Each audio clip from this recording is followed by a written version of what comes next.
like, well, what will people think of me if I leave my like secure, good career and go off and on this wild goose chase that culminates in nothing. And I thought this was like a pretty serious problem that needed to be fixed. I couldn't really let it go.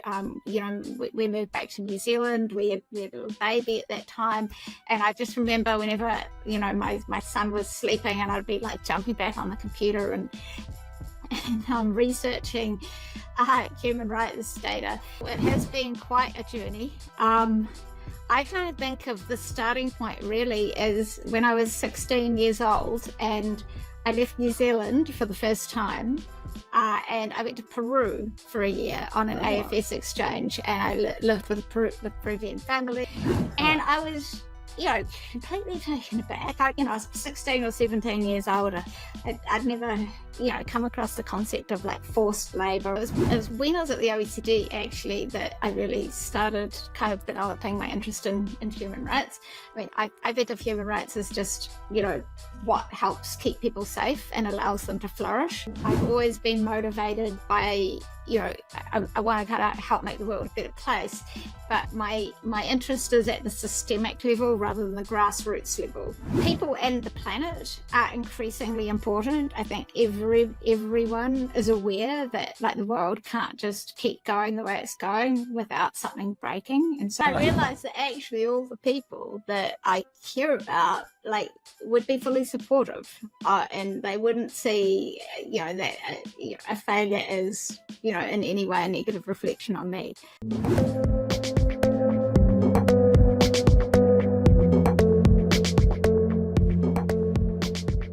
Just before we get started, if you're enjoying the podcast, can you please hit subscribe or follow?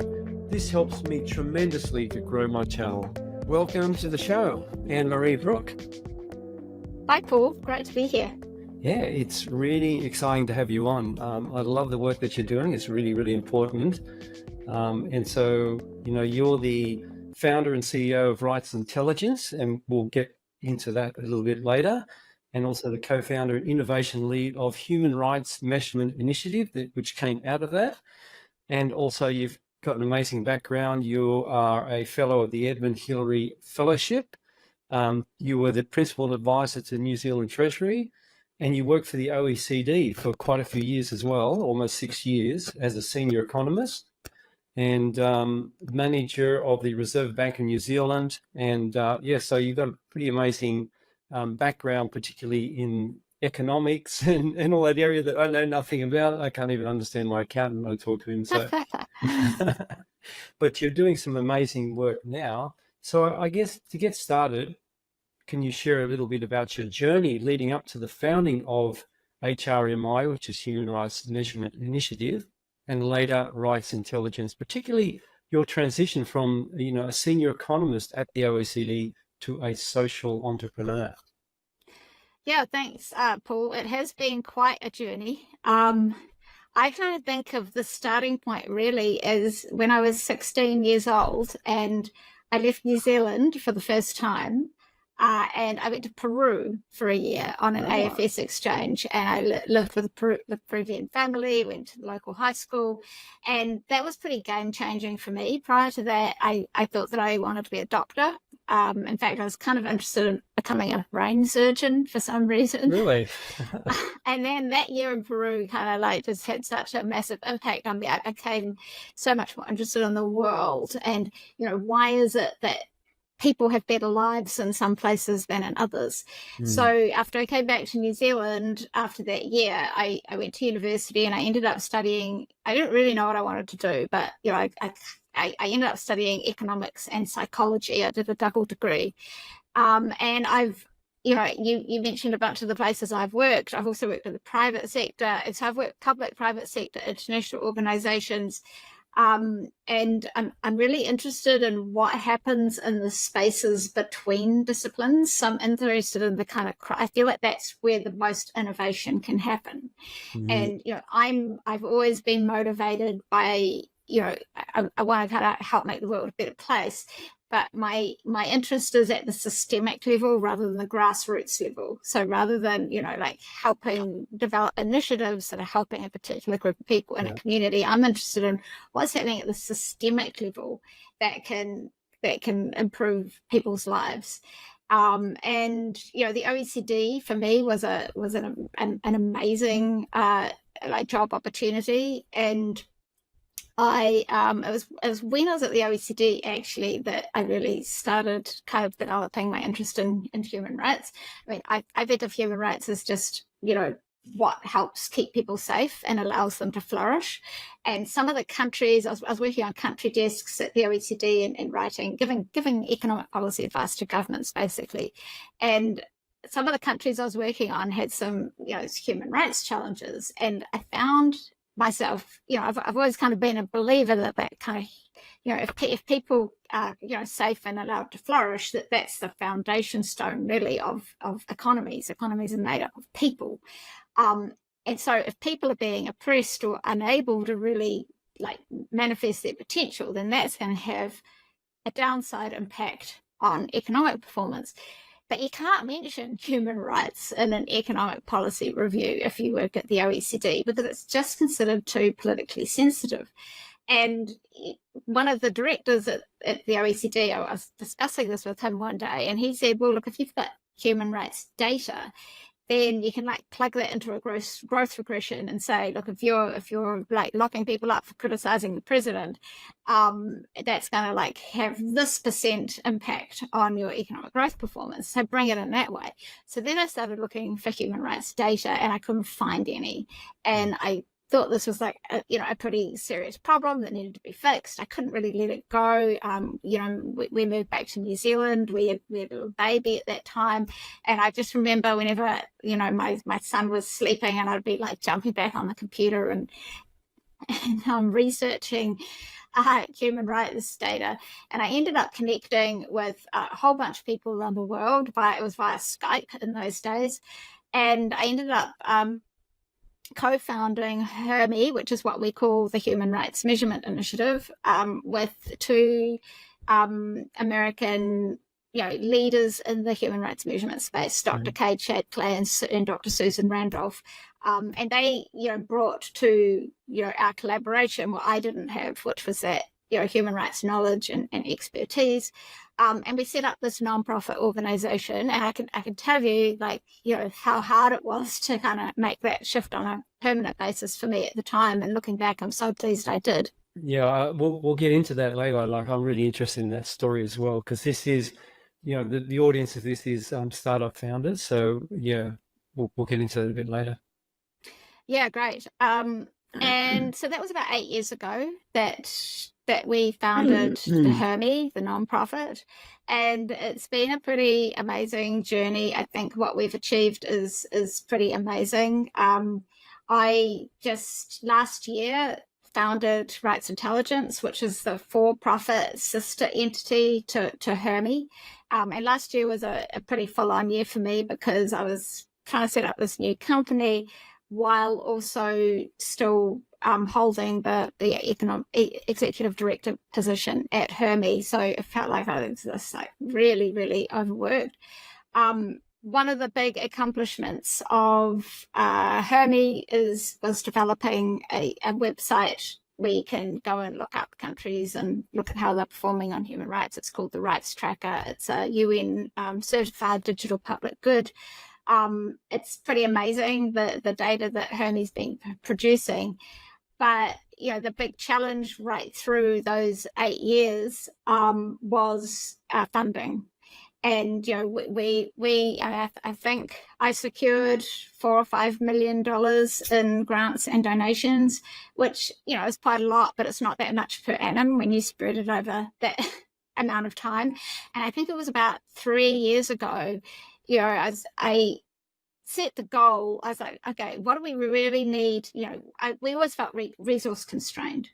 And it's like, what do we really need to have the impact that we want to have in the world? We know that people like their data and the data being used more and more, but we don't yet have full global coverage.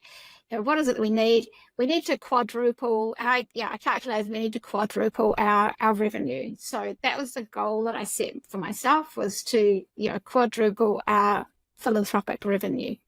And this is a podcast about what you learn from failure, and I didn't succeed in doing that.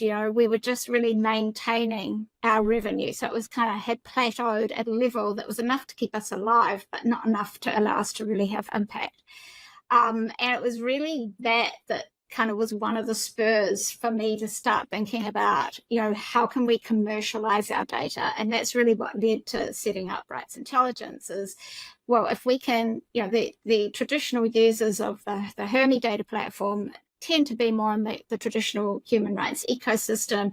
Also journalists who are using our data to feed into their journalism, a whole bunch of use cases, but not very much on the private sector side of things.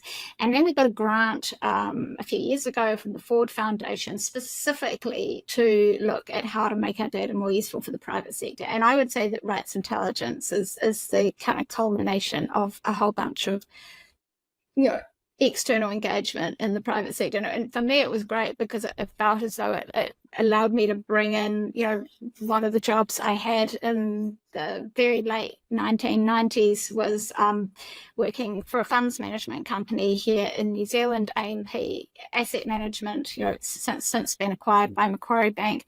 I was the New Zealand economist, and it kind of felt like it was me coming back full circle to, how can, and, one of the use cases that I was exploring, particularly last year, was how can we develop a data set that can be used to help investors direct their, for example, their sovereign fixed income portfolios more ethically. And we developed a new product. So this is like one of Rights Intelligence has got three kind of main product buckets at the moment. And the one that's the most advanced is this data set, which addresses a lot of the problems of the Hermi data set, in that the Rights Intelligence data set has got complete country coverage. And I was kind of like, naive enough to think that this product might just start flying off the shelves once people learned about it. And it's basically all it is a really big spreadsheet with lots of numbers in it. And when I look back, I kind of, I laugh at myself for thinking that we would just be able to start making a lot of money by selling data licenses. And so, I've evolved my thinking a lot since then. Happy to talk about other products we're developing, or where do you want to take the conversation? Yeah, well, let's go back to like the challenges that you had, how difficult it was.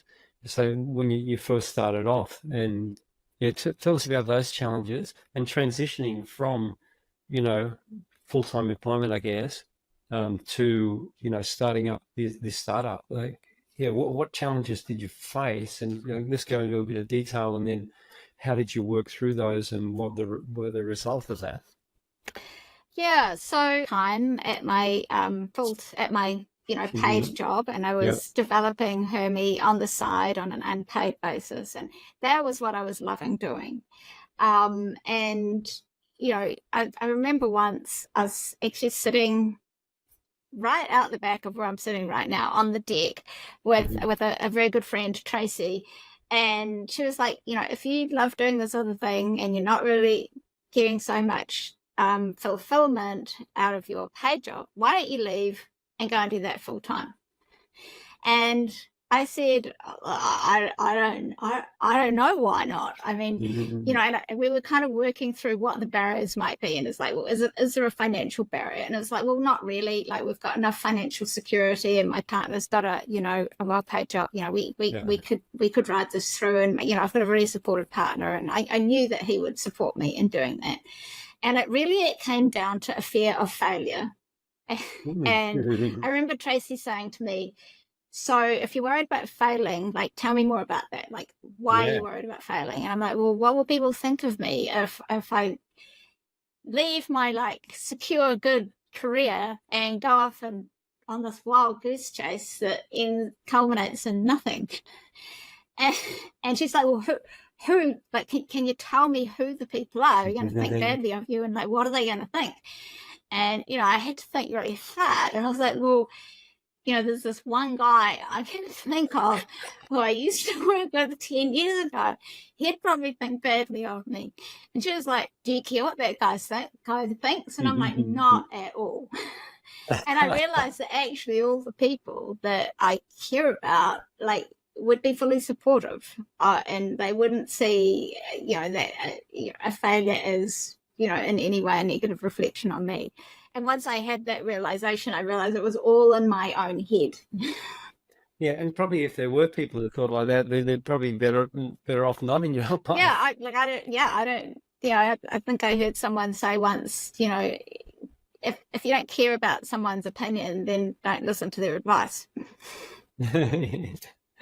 Exactly. Oh, that's really interesting. That's a really good way to look at it, because a lot of people have that fear of failure. Oh, what will people think? And then when you analyze deeper and deeper, it's like, yeah, well, like you, case this one guy or that person, and that doesn't really matter, you know what I mean? Yeah, that's right.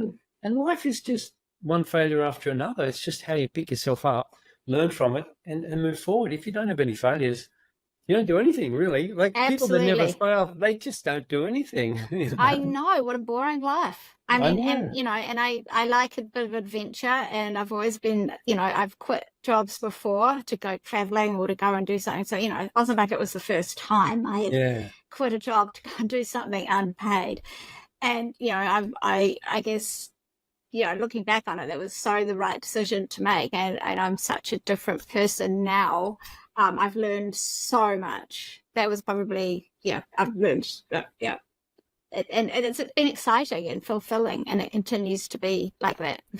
Yeah, look, it's so many, because I've interviewed quite a few entrepreneurs, and most of them are the same. Like, changes their whole life. It's interesting, it's exciting, it's difficult as well. They learn so much and make great contacts, But, it's not an easy life being an entrepreneur, but there's so much reward as well. And even if you fail, like my business failed or my startup failed, it's all about the journey. So I really enjoy the journey, and I'm a bit long in the tooth now, but I don't know if I'll do another startup, but some people do one after the other, and then they learn from each one that they do. But I guess in a way, this podcast, it's not a startup, but it's just something like, okay, what am I going to do now? Help other founders, like go back and help me 6 years ago, the Paul that was totally ignorant of the whole, the whole sphere of startups. I didn't even know what it was, to be honest. Yeah, But, yeah. I think so much of it is about trusting your instincts. Yeah. And if something is pulling you and saying, this is where you should be expending your energy, then that's the right place. Yeah. I have a bit of a motto of, go where the energy is. Yeah. If you're trying to engage someone in what you're doing and they're not interested, then stop trying to engage them in it. Like, look elsewhere, go where the energy is. Exactly. That's beautiful advice. I love that. So, I mean, your drive to change the world and advocate for human rights is really something admirable. So where do you think that comes from? Is there like a formative experience that has shaped who you are or your why?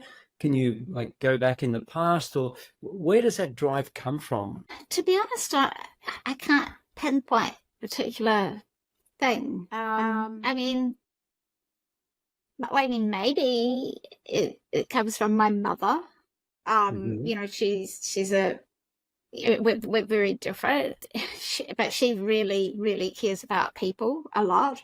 And for her, that has manifested in, be more kind of caring type roles and looking after people. And, she visits people in hospital and, things like that. I don't do any of those things. For me, I'm interested in working at the systemic level. But I guess that kind of care out and for people kind of probably comes from that in my early years. So do you think it's also related to, when you're in Peru, seeing obviously, it's a third world country, and seeing there's obviously a lot more poverty than New Zealand. And so, just step us through that. So you're 16 years old, you grow up in New Zealand, I guessing life's pretty good in New Zealand, and then you're in Peru, and what's going through your head, what's happening. Tell us about that experience. Oh, it At was sort an of a deeper amazing level. experience. Hmm. I lived with, amazing people, made some great friends. We're still in touch. Were you Um, with a family yeah, then? yeah, lived with a No. Was it family. like an exchange program? Yeah, it was an exchange Yeah. program. So yeah, I mean, not like a literal exchange where someone from that family came and lived with my family. It was like a Yeah. one-way exchange. Yeah. But the way it works is the family hosts the student, like they don't get paid Yeah. to host the Yeah. student, which kind Yeah. of, I guess, keeps the costs down. So, but it's organized. I was living in Arequipa, which is a city 2,000 meters altitude in the Right. Andes. Just amazing. Nice. I To answer your question, like when I think about specific experiences I had that kind of maybe helped to set me on this journey, I remember once I had this job teaching English at this cultural institute in the center of Arequipa. School in Peru goes from it starts early, I can't remember what time, and it finishes about 1 p.m.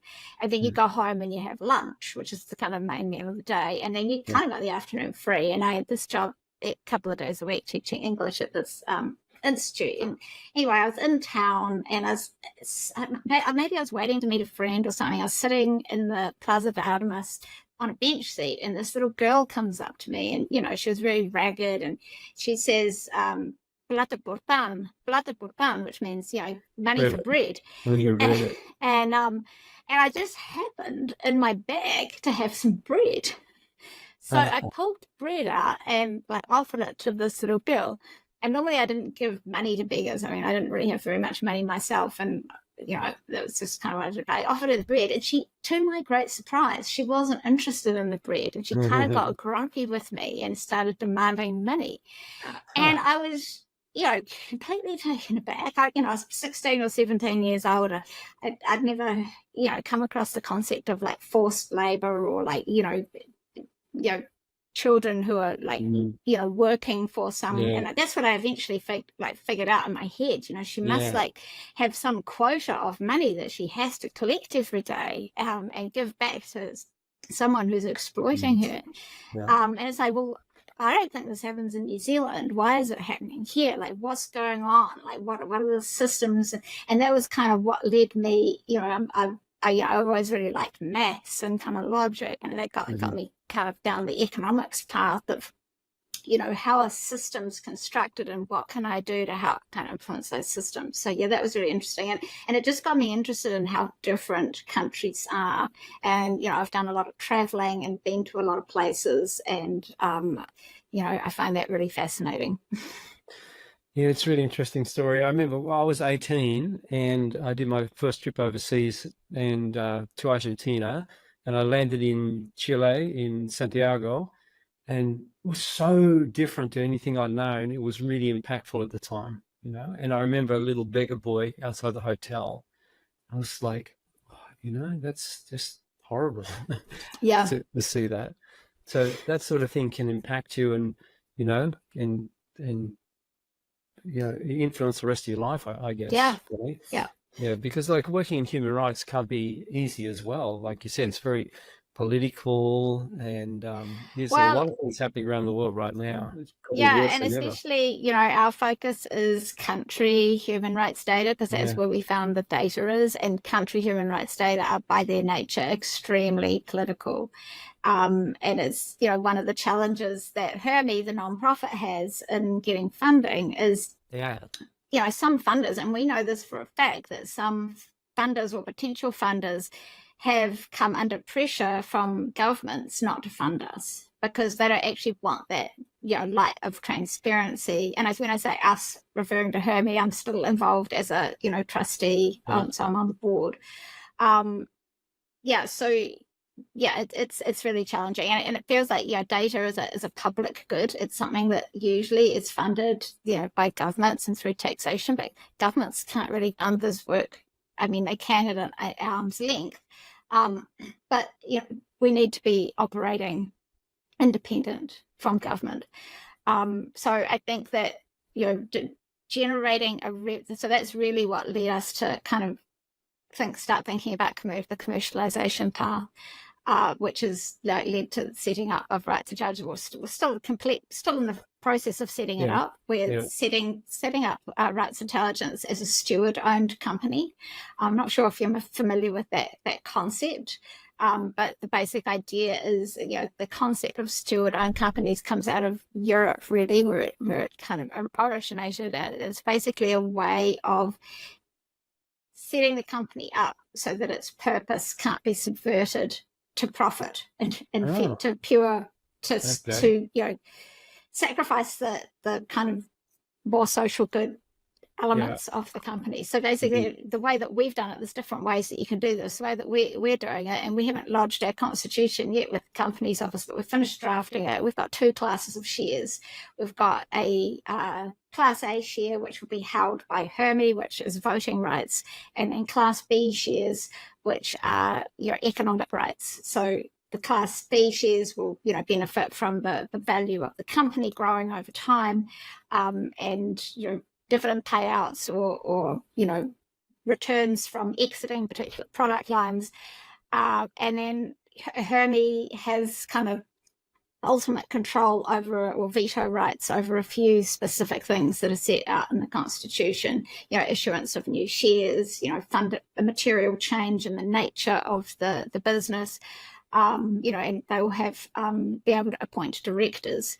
But when we bring in external shareholders, external investors, if a lead investor wants to have a say in appointing directors, we can factor that into a shareholders agreement.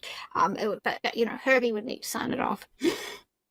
It's interesting because there's so many different ways you can do all of this sort of thing. So in like a social good company like yours, you do need to put that in place so that later down the track it doesn't get taken over by investors that are only focused on profit, for example, or I mean, look at what happened with Twitter.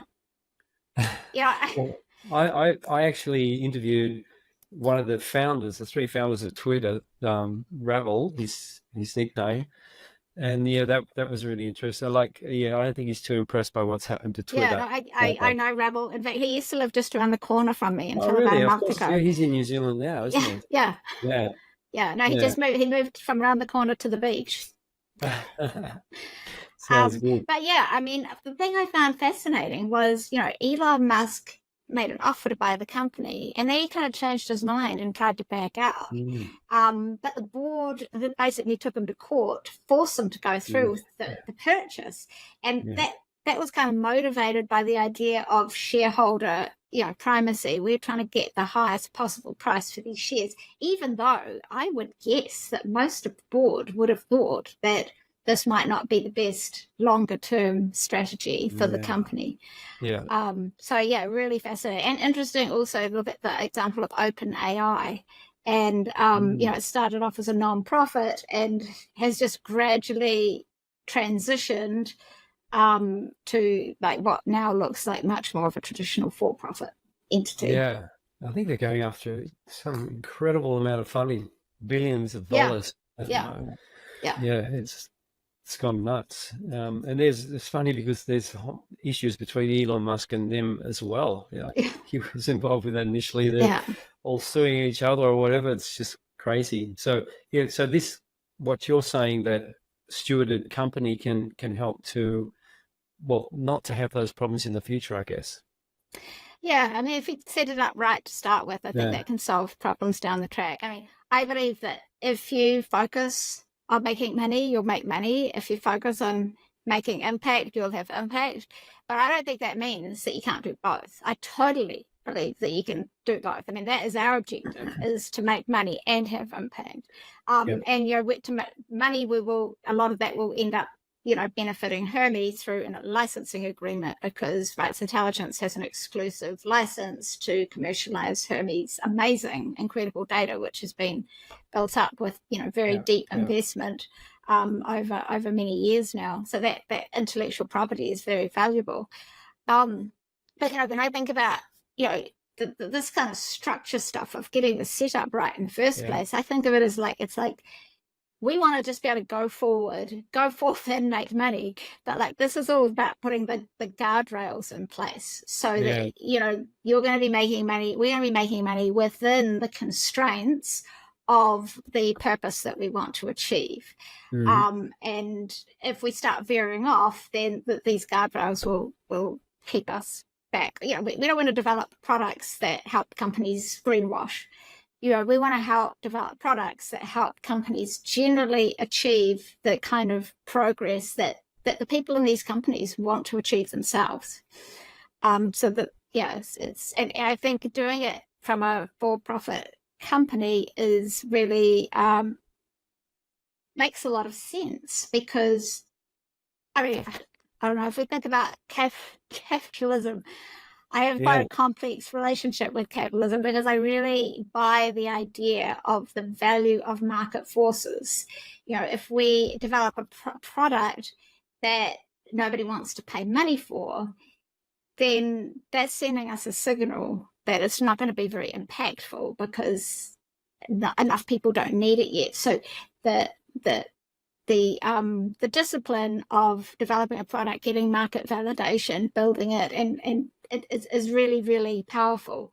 But at the same time, there's limits to how well capitalism kind of achieves its objective. I'm an economist, so I was trained to think, economies are made up of rational economic agents, and when they have complete information and they make all their decisions rationally, resources flow to where there is the highest marginal benefit. And that just doesn't happen in the real world. People don't have complete information, and if they did, I like to think that I would have philanthropists and venture capitalists beating down my door trying to give us money, because we've got intellectual property that can be really impactful. Well, you never know. A few of them might listen to this and then knock on your door, hopefully, because what you're doing is really for good. And and look, we live in a sort of capitalist sort of economy, and you got to work within those constraints. And if you can do something in the social enterprise area and make some money as well to support that in yourself, generally, I think it makes more sense. It's a lot harder, I think, as just a non-profit, and you're constantly going after funding, and you're just in that. And just talking about that for those who are doing that. So you were saying there were lots of funding challenges. Tell us about those challenges, and what advice would you have for early stage startup founders in that sort of space if they're going for funding? Yeah, so the philanthropic world is it's quite specific. I think it's just about, in many ways, there are a lot of parallels with seeking investment in the for-profit world. It's just a matter of talking to people. I think one of the big differences is that it's often harder to get in front, to actually have a conversation with high net worth individuals or philanthropic foundations, because they don't want everyone kind of beating down their door to try and get access to grant. One thing, but then to the extent that you can get a conversation with people in these organizations, that's really going to help a lot. You get philanthropic foundations who put out these open calls for proposals, and we've applied for a bunch of them over the years and never been successful with them. So when I say we, this is Hermi, the nonprofit side of things, never been successful with an open call for proposals. And I think that's because, and I don't know if it's a good way for foundations to try and find the best projects to fund. My guess would be that if somebody did a study of this, they would find that a lot of the projects funded by those open calls for proposals are projects that the grantor already knew about before they put out the call for proposals. And, often I think they have something quite specific in mind. And if you're doing something that's very innovative and brand new, like we've been doing, that's never going to be the thing that they've already got in mind that they've decided they want to fund. And so I think there's a lot of it going on. Yeah. even in my experience, in the early days of the startup, I've applied for funding for the New South Wales government. It was like $100,000 grant, and at that quarter there was 535 people that applied for it. I got in the top 18, so I went and pitched, and then I came third, but they only funded the first two. Yeah. Yeah. And so I'm like, I'm over this funding thing because we Yeah. tried all different stuff as well. I'm like, okay, I'm over it. There's so much time that goes into all of that as well, you know. Yeah. And then, like, I mean, the other frustrating thing is you submit a proposal, you often just don't get any feedback. Like, you Yeah, might get a generic, yeah, oh, thanks for your application. We had 5,000 people applying for like $5 yeah. million and you weren't successful, but you just very rarely get any feedback. So I feel like the kind of private sector pitching is actually, you're more likely to get feedback. You know, they're more likely to tell you, oh, look, I need more evidence of traction, you know, like not convinced but that, you know, the timing is right, or whatever it might be. And sometimes, like, I worry people can steal your ideas as well, because that's happened to us. I approached an organization with what we're doing, and then they like had some interest, and after said, oh, I'm not really interested anymore. And 2 years later, I went to another place and they said, oh, no, we're using them. And they were doing something similar to what we're doing. So, Wow, gosh, that's really frustrating. yeah. I could tell you a lot of frustrating stories. Yeah. But this is all about you today, and Anne-Marie. And so, any other stories you have around? Well, like you were talking about, you know, how you wanted to quadruple your revenue, and that was a fail. So talk us around that, and then I mean, I think that the big takeaway I take from that is about the value of setting goals, because if I hadn't been focused on how much revenue do we need to have the impact we want to have, I might have been happy just kind of, you know, carrying on at the level of income that we had and feeling increasingly frustrated. So I think it's really important to kind of go for gold, and then if you don't get gold initially, try and figure out why and what do you do next. So I mean, I kind of think of failure as like a whole series of small things that happen all the time when you try something out, and you know, you don't get validation of your idea that you thought, like that's useful information. I don't see that as a negative at all. I see it as just you're testing the market and trying to figure out where is the niche that there's a real need for something that you can add value there. Yeah, and look, even in my case, a lot of founders are like have this idea and they implement it, and it's like, no, this is the best, and then if it doesn't work out, they're like, no, this is not possible. You know, like you see like absolute crazy value in it, so why don't others see that? And you can't just cling on to your ideas. You got to go with the market. You got to go with the feedback and change things. And if something doesn't work at all, well, it doesn't work. But there's other factors as well, like, you know, like we were really weak on marketing sales because, you know, like what we did was validated we were too early, and then other companies have come way later and then, you know, had a lot of really good marketing sales teams and really done really well. So there's so many factors, I guess, you know? Yeah, I think one of my goals for this year is to get faster at that learn, fail, iterate loop. Okay. Yeah, I like that. Learn, fail, learn. Yeah, because that's what it's all about, I guess. So, like you're working in a very, you know, interesting and I guess, you know, political space as well. And so there must be some good stories coming out from what you're doing. And can you tell us about a particularly rewarding or memorable experience that you've had of working on initiatives related to human rights or social impact? I mean, it's just always rewarding just to like on the Hermi side of things. I mean, on the rights intelligence side of things, we're really developing products at the very early stages. On the Hermi side of things, I'd say that most rewarding stories have just been hearing from people how useful they find our data, and seeing the results and in their own report, their own kind of advocacy or reporting or media and so forth. On the rights intelligence side of things, I find it really rewarding when I talk to someone and then like get really good feedback that either validates that what we're doing, what the hypotheses we're testing are being validated or invalidated. I find that really useful. I think if I can talk a little bit about where we're going with rights intelligence, I think about how our data can be useful to almost every company on the planet. And I think what do companies care about? They care about profit, people, and the planet in some combination. And profit is the kind of bread and butter of a company.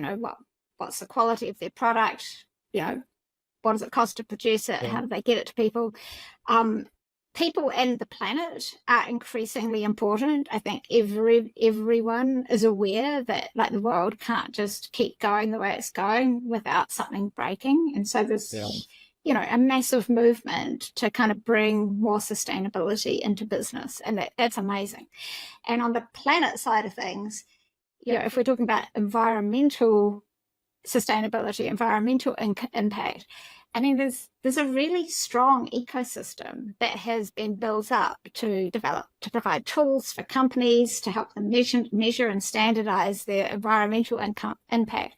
But on the people side of things, geosocial impact, that ecosystem is much less advanced. And at least that's our hypothesis, is that currently businesses are flying much more blind on kind of their geosocial decisions and how their strategic investments are affecting, or how they're impacting their customers, their investors, and their business outcomes. And so we're really working on, how can we develop tools that would be really useful for these, to help fill that niche, help develop out that ecosystem. Yeah. Okay. And you said before that 2023 was a full-on year. You were overworked. So as a founder, how do you personally deal with failure and setbacks and stress and overwork? Are there any strategies you employ to maintain your resilience, perseverance, mental health? Yeah, well, last year I got to about October and I've been working absolutely ridiculous hours every weekend, every evening. And I was on a trip overseas, and I just and normally I love traveling, I love meeting with people, and I just found that I wasn't really enjoying it, and my energy levels were a bit low. Yeah. And I thought, oh shit, is my unsustainable lifestyle finally catching up to me? And I wasn't particularly surprised, but I kind of acknowledged that maybe I had the very early signs of burnout. And the good news was that we were already in the midst of recruiting for a new executive director to replace me at Hermi, so I knew the kind of end was in sight. That we actually ended up appointing two co-executive directors who started, and I handed over to them in December. They're both amazing. Can't imagine leaving Hermi in a better pair, two pairs of hands. And so I decided back in October, as soon as I've done that handover, I'm going to take some time off. So I basically, from just before Christmas to the end of January, I took a whole month off and didn't do any work at all. And it was exactly what I needed. And I came back to work at the end of January, fully refreshed. And I think that was a good learning experience for me because I am a hard worker, and I've always been able to kind of push myself, and I had that happen before. I never got to the point where I wasn't actually enjoying my work. And I was quite relieved actually to realize about midway through January that I was like, it was a temporary thing. I'd caught it early enough. But in terms of day-to-day well-being. I eat a really healthy diet. I exercise regularly. I've kind of upped the exercise a bit this year, and I meditate regularly as well, which is like been pretty game changing. Yeah, I really think that well-being, mental well-being piece is super important. Yeah, and for those founders out there that are working really long hours, make sure you catch yourself before you go too far, because I've interviewed quite a few people that have really severe burnout, and it's really bad. So it's really good that you sort of realize and caught that you just can't sustain that. Yeah. So that's some really good advice there. All right. Well, in retrospect, can't pronounce that word. Is there anything you would have done differently in the initial stages of founding Hermi? How do you pronounce it? Hermi. That's just HRMI, human rights. Yeah, it's easier than saying the Human Rights Measurement Initiative. Yeah, Hermi sounds like a dog's name or something, or a person's name. Hermi and Rights Intelligence. What advice would you offer for aspiring entrepreneurs based on those experiences? Gosh, I mean, with the benefit of hindsight, it's really easy to see if I'd known what I know now then we could have advanced faster and gotten things right sooner. But I mean, I just think that kind of that learning and experimenting is part of the process. So I think it's really just about going for it. If you feel passionate about something and believe you can make a difference, like trust yourself and follow your instincts. Great advice. Yeah. All right. So what's next for Anne-Marie? So this is the year where we're going to get product market fit and start generating revenue. We're going to be fundraising in the next couple of months once we kind of have a bit more market validation on our current ideas. So one of my mentors, Linda Jenkinson, always says, every time you talk to someone, make sure you know what your ask is and what your offer is. And so I guess if there's anyone listening who supports what we're doing and wants to reach out and get in touch, I would be very grateful for two things. One is any suggestions of possible investors who might be interested in investing in what we hope will be much more than just a product, but more of a movement, but a very profitable one. And also any companies who, whether it be founders, CEOs, or senior leaders who would be keen to try our beta products. Connect with me on LinkedIn. Don't just connect, but add a note and say that you mention this podcast perhaps, and then I can follow up. Okay, awesome. We can leave some information in the show notes as well. Yeah, fantastic. Yeah, and on the offer side of things, I guess I'd just say that any company that joins our signs up to trial our beta products, we will make sure you get a really good deal, and this will be really impactful and help your business really succeed as well.